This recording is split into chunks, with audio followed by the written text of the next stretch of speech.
ఈ ఇండస్ట్రీలో ఉన్నవాళ్ళు చాలా వరకు అమ్మాయిలు, అబ్బాయిలు ఈవెన్ అబ్బాయిలు కూడా పెళ్లి ఆప్షన్ అసలు కన్సిడర్ చేయట్లేదు. 80% కన్సిడర్ చేయట్లేదు. ఎందుకంటే ఈ ఇండస్ట్రీని అర్థం చేసుకోవడం కష్టం. ఈ టైమింగ్స్‌ని అర్థం చేసుకోవడం కష్టం. అంటే పార్ట్నర్సా? ఆ! ఓకే. పెళ్లి అనే ఆప్షనే కన్సిడర్ చేసుకోవట్లేదు. ఎందుకంటే అర్థం చేసుకోవడం కష్టం. అంటే ముందే చూసేస్తున్నారు ఏ గొడవలు రాబోతున్నాయో, ఏ వస్తాయో, ఎక్కడ అడ్జస్టింగ్ అనేది కష్టమో.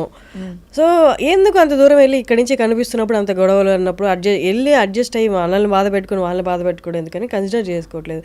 బీయింగ్ ఇన్ దిస్ ఇండస్ట్రీ అందులో అమ్మాయిగా ఉండడం అనేది అంటే మనకు వచ్చే సంబంధాలు అక్కడికే 80% ఇండస్ట్రీలో ఉన్నారంటే అక్కడి నుంచి అట్టే వెళ్ళిపోతారు, పారిపోతారు. అది అది వేరే matter. So what is your opinion? నాకు ఫస్ట్ ఆఫ్ ఆల్ నేను మ్యాచెస్ చూడమని డాడీకి ఏం చెప్పలేదు ఎప్పుడు. మా డాడీ ఇప్పటికే ఇన్ ది సెన్స్ రీసెంట్గా కూడా అంటుండే అనమాట, నువ్వు చేసుకుంటా అంటే చెప్పు, నేను మ్యాట్రిమోనీలో నా ప్రొఫైల్ పెడతా అంటే డాడీ ఏం మ్యాట్రిమోనీలో ఈషా రెబ్బా ఫోటో అండ్ అది ఖచ్చితంగా ఫేక్ ఫోటో అని కూడా వెళ్ళిపోతాడు.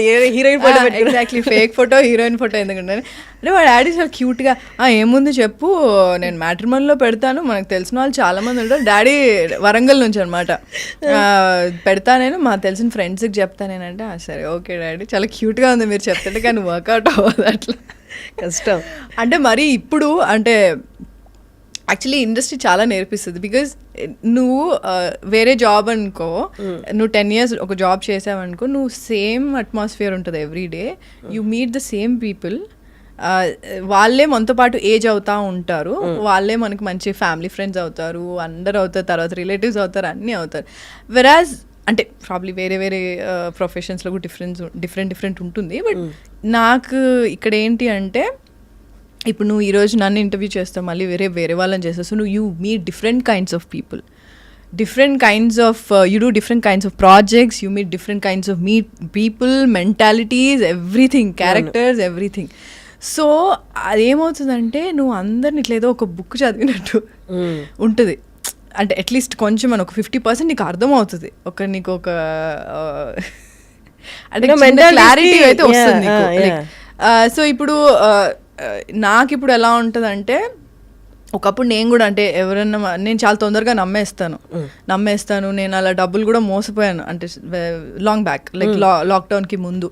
అంటే ఫ్రెండ్స్ ఎవరైనా ఏదన్నా మంచిగా మాట్లాడి నాకు ఈ హెల్ప్ అంటే నేను ఇచ్చేసేదాన్ని అనమాట. అంటే ఎంత amount? thousands and one lakh అప్పుడు. కాకపోతే నాకేంటి అంటే ఎట్లా అంటే నాకు ఎక్కువ ఫ్రెండ్స్ ఉండేవాళ్ళు కాదు, నేను ఎక్కువ ఫ్రెండ్స్ కష్టం నాకు క్లోజ్ అవ్వడం. సో నాకు ఎవరైనా ఒకరిద్దరు అయినా సరే వాళ్ళకి ఏమైనా ప్రాబ్లం ఉంది అంటే నేను I will help them. And నేను రిటర్న్ ఏం ఎక్స్పెక్ట్ చేయను, బట్ మనీ ఇచ్చినప్పుడు ఎక్స్పెక్ట్ చేస్తా, ఆబ్వియస్లీ హార్డ్ ఎర్న్డ్ మనీ కదా. సో నేను ఎక్స్పెక్ట్ చేస్తా. ఆ తర్వాత ఏంటంటే వాళ్ళు నాకు టోపీ పెట్టి వెళ్ళిపోతారు. So basically that happen to me. After that I'm like no bro, I'm not helping anyone. అంటే if I feel genuinely like okay వాళ్ళు ఇస్తారో లేదా నాకు అవసరం లేదు అది return, but I want to help them అనుకుంటే నేను పక్కా చేస్తా. బట్ ఆఫ్టర్ తర్వాత నేను చాలా అంటే లైక్ ఒక డిస్టెన్స్ పెట్టేశాను.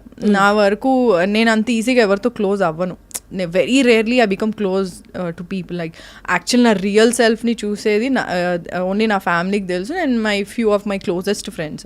అందరి ముందు you won't be able to see me like exactly Eesha Rebba అన్నది నువ్వు చూడలేవు, ఎందుకంటే I always have that guard. I'm very conscious like that. So పెళ్ళి అనేసరికి ఏంటి అంటే it's very difficult for me to trust అదే పార్ట్నర్ చూసుకుంటే నాకు కొంచెం కష్టం. అండ్ ఇంకోటి చాలా ఓపెన్ మైండెడ్ ఉండాలి. అంటే like they can't be narrow minded people if you are in this profession, because you meet a lot of people and చాలా అండర్స్టాండింగ్ ఉండాలి, కంపాటబిలిటీ ఉండాలి, చాలా ఉన్నాయి. సో అవన్నీ నేను పెట్టే బదులు కెరియర్ మీద కాన్సన్ట్రేట్ చేస్తే అయిపోతుంది కదా. నేను కానీ దొరుకుతాడు హర్షిని. కానీ అంటే ఇప్పుడు అంటే బాధలు రావు, మా డిసప్పాయింట్మెంట్స్ రావు, డిప్రెషన్లా అప్పుడప్పుడు ఫీల్ అవ్వు అంటే అంత ఫేక్ అవుతుంది. No you feel everything. అలా ఫీల్ అయినప్పుడు did you ever feel like అంటే నా పక్కన కూడా షేర్ చేసుకుని ఒక షోల్డర్ ఉండాలి టు లీన్ ఆన్ అలా అనిపిస్తుంది? నేనేమి అంటే నాకు నన్ను ఒక్కదాన్ని ఎనఫ్ నాకు సరిపోతుందని నేనేమి అట్లేమనండి. Definitely you will feel like if they someone like supportive partner ఉంటే బాగుంటుంది. ఎండ్ ఆఫ్ ది డే వెళ్ళి నువ్వు అన్ని కొంచెం ఏదో డిస్కస్ చేసి ఏదో పిచ్చి జోకులు వేసుకొని నవ్వుకుంటా ఏదో సెన్స్లెస్ మాటలు మాట్లాడుతుంటే అదొక బాగుంటుంది అనిపిస్తుంది. ఇప్పుడు చెప్పుకున్న ప్రాబ్లమ్స్ అన్ని did you face in the relationship? అంటే ఇట్ వాజ్ డిఫరెంట్. అంటే ఒకటి స్పెసిఫిక్గా మనకి ఎప్పుడు రిలేషన్షిప్స్లో అండర్లయింగ్ ప్రాబ్లమ్స్ వెళ్తూ ఉంటాయి. నువ్వు అది నువ్వు చెప్పడానికి కూడా రాదు అది. అంటే like you understand right. So నువ్వు అది చెప్పలేవు. సో అది చాలా మనకి తెలియకుండానే నడుస్తూ ఉంటుంది. ఒక పాయింట్లో అన్బేరబుల్ అయిపోతుంది. సో అప్పుడు ఓకే దట్స్ ఇట్ అనుకుంటాం, లేదా గొడవ పిచ్చి పిచ్చిగా విడిపోవడం అనేది జరుగుతుంది. సో ఏదో విధంగా అంటే నీకు ఒక డిసాటిస్ఫాక్షన్ ఏదో ఒక నువ్వు వినడానికి చాలా అరే ఇది చాలా సిల్లీగా ఉంది అని నువ్వు అనుకుంటావు, బట్ రిలేషన్షిప్లో ఉన్నప్పుడు అది చాలా పెద్ద విషయం అయి ఉంటుంది. వాళ్ళిద్దరికీ అర్థమవుతుంది. Exactly. So it can be a toxic thing or బేసిక్గా ఇద్దరికి సెట్ అవ్వకపోవడం కూడా అయ్యి ఉండొచ్చు. చాలా ఫ్యాక్టర్స్ ఉంటాయి. సో నేను అట్లా అంటే నేను తొందరగా నమ్మేసేదాన్ని కాబట్టి నేను అట్లా అంటే రిలేషన్షిప్ వరకు కూడా if I like someone like okay I like them అది ఇది ఉండేది, బట్ లేటర్ వాళ్ళ ట్రూ కలర్స్ నాకు తెలిసేవి. సో నేను usually I trust them, but అంటే ఇమీడియట్గా నేను I don't jump into it. I take my sweet time. So ఆ స్వీట్ టైంలో నాకు కొన్ని తెలుస్తాయి, అంటే ఏదో మంచో చెడో whatever it is. So ఆ టైంలో ఓకే ఫైన్ మనకి ఆ కంపాటబిలిటీ ఉందా లేదా అన్నది మనకు తెలుసు. మనకు మోస్ట్లీ మనకి టైం ఉండదు, మనం చాలా మందిని కలుస్తూ ఉంటాం, వర్క్ ఉంటుంది చాలా. సో కొంచెం ఆక్యుపైడ్ ఉంటాం. అంటే ఈ ఇండస్ట్రీలో ఉండడం వల్లే రిలేషన్షిప్ అనేది ఫెయిల్యూర్ ఛాన్సెస్ ఎక్కువ ఉన్నాయి. ఫెయిల్యూర్ అలా అయింది, లేకపోతే ఇండస్ట్రీలో ఉన్నాను కాబట్టి ఇంకా మీదట కూడా వచ్చే రిలేషన్స్ అలాగే ఉంటాయి, ఎందుకు అంత లైట్ తీసుకు జరిగినప్పుడు జరుగుతుంది అన్న ఫేజ్లో ఉన్నారా? నేను ఏమనుకుంటున్నా అన్నీ చెప్పేసిన వర్షిని. నువ్వు ఎలా ఉందంటే నా మైండ్లో ఏది ఉందో అదన్నీ నువ్వు నాకు చెప్తున్నట్టు ఉందా సార్?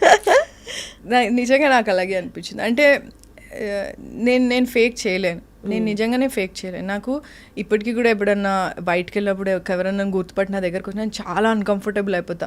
అసలు నేను ఏం చేశానని ఇంత నాకు ఎందుకు వచ్చి అడుగుతున్నారు ఫోటో, ఇంత ఉంటుంది నాకు. సో ఒకప్పుడు ఇంకా చాలా ఎక్కువ ఉండేది. సో నాకు ఎవరన్నా వచ్చి నచ్చారు నాకు ఇదే ఉన్నారంటే ఐఎమ్ వెరీ అంటే లైక్ యుల్ సీ అంటే నాకు ఎంత ఇష్టం ఉందనేది నేను చూపిస్తాను, నేను ఫేక్ చేయను. అండ్ నేను చాలా ఎక్స్ప్రెసివ్ ఉంటాను. ఎక్స్ప్రెస్ అంటే మాటల్లో కాదు, like physically I'm like expressive, like okay I like this fellow, I like this guy, ఇది అది ఉంటుంది. సో కొంతమంది అది అడ్వాంటేజ్ తీసుకుంటారు. దాని తర్వాత కొంచెం నేను షట్ డౌన్ అయిపోయాను. So this is not right. Maybe నువ్వు తొందరగా ఓపెన్ అప్ అవ్వద్దు. If you really like someone also నువ్వు కొంచెం టైం తీసుకో. నేను తీసుకునే టైం తీసుకో కంటే కూడా ఇంకొంచెం ఎక్కువ టైం తీసుకో. ఎందుకంటే బికాజ్ ఐఎమ్ అన్ యాక్ట్రెస్. కొంతమందికి ఎలా ఉంటుందంటే షో ఆఫ్ చేసుకుందామని. నేను actually I met people like that, like show off చేసుకుందామని ఉంటుంది. Like you know I know this girl, she's an actress. Show off ఉంటుంది, చాలా షో ఆఫ్ ఉంటుంది. సో నీకు రెడ్ ఫ్లాగ్స్ తెలుస్తాయి, నువ్వు స్టార్టింగ్లో ఇగ్నోర్ చేస్తావు, ఏం కాదులే అనుకుంటా. బట్ లేటర్ ఆన్ చాలా స్ట్రాంగ్గా నీకు ఇట్లా అంటే నీకు ఇట్లా కొట్టినట్టు తెలుస్తూ ఉంటుంది. So you will understand. So నేనేంటి అంటే నాకు ఫస్ట్ రెడ్ ఫ్లాగ్స్ ఏమన్నా అట్లా అనిపించినప్పుడు నేను I'll start to have a conversation with me, I'll start to analyse. So ఇది వర్కౌట్ అవ్వట్లే, ఎట్లా అండ్ నా నోటికి ఎప్పుడు ఒకటి వచ్చేది ఏంటి తెలుసా, దేవుడా ఏం చేయాలి. ఇది ఎప్పుడు ఎందుకు వస్తుందో నాకు తెలియదు. దేవుడా నాకు ఇప్పుడు ఏం చేయాలో అర్థం అవ్వట్లేదు, ఏదో ఒక వే చూపించు, నాకు కరెక్ట్ అనిపించట్లేదు, లేదా ఇదే నాకు పర్ఫెక్ట్ అనిపిస్తుంది, what ever it is. So నా ఫస్ట్ నోట్లోంచి వచ్చేది దేవుడా ఏం చేయాలనేది. సో నాకు హార్ష్గా అన్న తెలుస్తుంది, అది ఫ్యాక్ట్. హార్ష్గా అన్న తెలుసా, లేదు అంటే స్మూత్గా అన్న నేను I'll come out of it. So in between ఇవ్వండి నాకు దేవుడు. సో అట్లా I've come out of like bad things and like one or two, but otherwise they were good people also. అంటే లైకింగ్ అంతవరకే ఉండేది. కానీ see marriage is something which is beyond all these things. It's like a life long commitment కదా.